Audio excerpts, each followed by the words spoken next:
Welcome to this week's GCN Tech Clinic, where you submit in your questions using the hashtag AskGCNTech in the comments section down below, and then quite simply, we pick some of the questions out and answer them as best as we can. Right, should we get cracking on the first question? It's been a while since I've done a tech clinic. Oh, cool. But yeah. First question is in from Franklin. New to the sport of road cycling after playing basketball all my life. Not really a tech-related question, but wondered if a bike throw at the finish line is actually faster than pedalling through. Now, in the final couple of meters, you're not really going to slow down unless you pull your brakes. Yeah. But, I mean, if all the fast pros lunge, it usually is quicker. The lunge can often be the margin between winning and losing a bike race. Just throwing your bike loads of like the photo finish line pictures and stuff we've seen. You see how far forwards the riders can lunge their bikes, and they're literally off the back of the saddle, aren't they? Yeah, in some instances that has been the reason they've won the race. It is, yeah, answer the question. Lunge your bike. Don't worry about keep pedaling. Yeah, maybe don't lunge it to like the cafe or something. No, it's a little bit. But give it a go out on the road and see what you think. Cool. Next question is from Yassine Ahmed, who says, "Hi, Ollie and Alex and Manon." Say hello to you as well. Why not? Forget about me. Says, I have a rim brake Specialized Alley Sport. Can I use degreaser to clean the rim and pads? Thanks. Yeah, I mean, it should be okay. Some people say you should avoid getting degreaser on your sort of rim brake pads and the wheels, but I wouldn't worry about it. Basically, just wash it all off with water. It'll be all right, won't it? It depends how dirty your bike is. Sometimes if my bike is really filthy, I will get a bit of degreaser on there. But yeah, just make sure you wash it off with clean water after. Don't overcomplicate it, I think. No, exactly.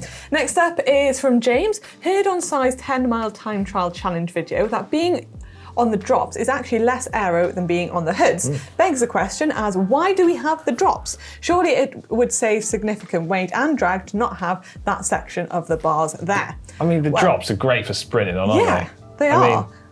You can still be aero in the drops, and they're just quite comfy to change up the position. And you will see on some hill climb bikes that they will just chop the drops off to save weight, but they're only riding for less than 10 minutes, so they don't really need the drops. But yeah, they are great for sprinting. In road races, I mean, it might be a UCI rule that you have to have the traditional drop-shaped handlebar. Do you know who would know that question? The answer to that question? Ollie would know this. He's probably reading up about that right now. Yeah. Next question is from Alex Rayner, who says, has Ollie crashed recently? And to be honest, I was thinking this. I watched his La Station video. Yeah. And I saw he had a few cuts on his knees, and I was like, he hasn't mentioned that. It's quite possibly one of the most asked questions in the comments section over the last couple of weeks of people going, has Ollie got a little mark on his elbow? Oh, bless him. Yes, unfortunately he did crash. Luckily, he is all okay. That's good. And he was trying to claim that he crashed into a giant dog, and I've actually looked up about one of the biggest sized dogs around there. He's an Irish wolfhound. I'm not convinced of that because the size of that dog, I think you might even break your bike. I probably reckon he crashed into like a little teeny tiny dog, like a Shih Tzu. Yeah, that's true. But basically, unfortunately he did have a little crash, but luckily he is all right. He's back up on his feet. Yeah. Next up, a question from Oriel. Hi, Alex, Ollie and Manon. So I got myself a new bike. I rode it for 600 kilometers plus, and yesterday it started to behave somewhat strange. Every time I start to put more power out, like sprinting or spinning at high cadence through the pedals, it felt like there was something rubbing somewhere in the cranks or the bottom bracket. It's most noticeable if I'm pedaling out the saddle. I checked everything like the brakes and the tyres to see if they were rubbing. Is it poor technique, or is there a real issue with some of the components, or am I just paranoid? Wow, that was an incredibly long question. That was a story. Basically, if you get a new bike, well, specifically this person and anyone that buys a new bike, as you ride it and use it, the components are going to settle in, some of the cables are going to stretch. Yeah, and I think this sounds like the problem that we had. The front derailleur cable has just stretched and settled in a little bit, so the best advice is you need to add a little bit of attention to it. But most bike shops, when you buy a bike new from them, will say use it for a couple of weeks, maybe 600 kilometers or so, bring it back, and then they'll make any of these little minor adjustments, get the bike settled in, and give it like a little tune-up, I guess. I definitely don't think it's poor technique, and you probably don't need to be too paranoid. I don't think the bike's going to break on you, but just definitely not your knees either.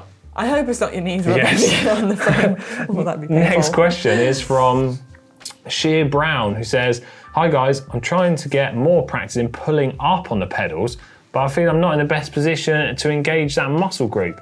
Wondered if I move my seat backwards or forwards, that would help. So it's quite hard to advise on bike fit related stuff. Yeah, I mean, you did the ID match thing, which is tip top. I did. That was pretty good. So if you've got an ID match near you, I'd definitely recommend that. It was really quick for a bike fit, using all very high-tech technology. But I wouldn't overthink your pedaling stroke too much. You don't want to be doing something that's very unnatural to you. Just think about pedaling all the way through.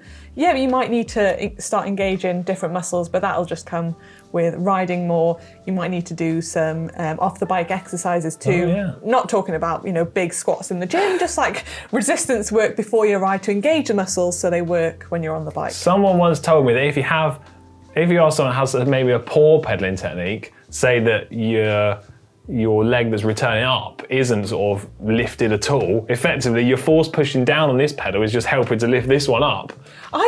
When I'm riding, I don't think about pulling up on the pedals. Oh.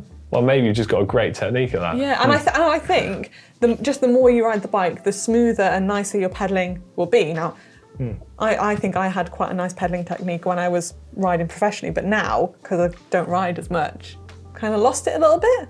So I think it is just as much as you ride. Right, next question is Camino Stapleton, and they say, when going around an oval flat track where there's lots of pace lines, where should slow riders ride, inside or outside the track? So I guess, it sounds like a bit of a track-related question, seeing as you are the track guru. What line do they ride on? Where should the slow riders ride? Like, is it maybe like the blue line? So maybe if you're not doing an effort. It depends where you do your effort, but when we were riding track, we would always do our efforts on the black line. So the fast riders would be going around the bottom of the track. And then if you were resting or going slow, you'd be up higher on the track. But it really depends who's coaching you, and it depends on a lot of things. I think the big thing with any tracks and stuff, basically stick to the line you're on, don't swerve around. Yeah, just stay there and let everybody else go around you. But usually the faster riders would be circling around the bottom, and then the slower or resting riders would be at the top. Cool. Who's up next? Andreas, guys, is it advisable to drill a hole like a 5mm in my gravel aluminium frame under the bottom bracket to let rainwater drain after rainy rides? I hope not to catch the drill bug. Yours are from south of Sweden. Probably don't drill holes in your frame. Yeah, I wouldn't advise that. No. I get the principle behind it. They're saying like little hole under the bottom bracket, let the water drain out. But to be honest, most modern bikes have stuff like that done from the factory.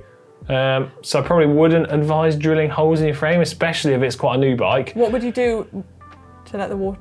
Well, most frames have a drain hole there. But if they haven't? Well, I'm guessing this... If it's a major problem for you and you're confident in your drilling skills and you've maybe got a slightly older bike, then you could probably do that, but I wouldn't advise it. Tiny little hole. Yeah, 5 mil is quite a big hole to drill. Yeah. So if you feel confident in it, sure, go for it. I probably wouldn't advise drilling holes in your frame though.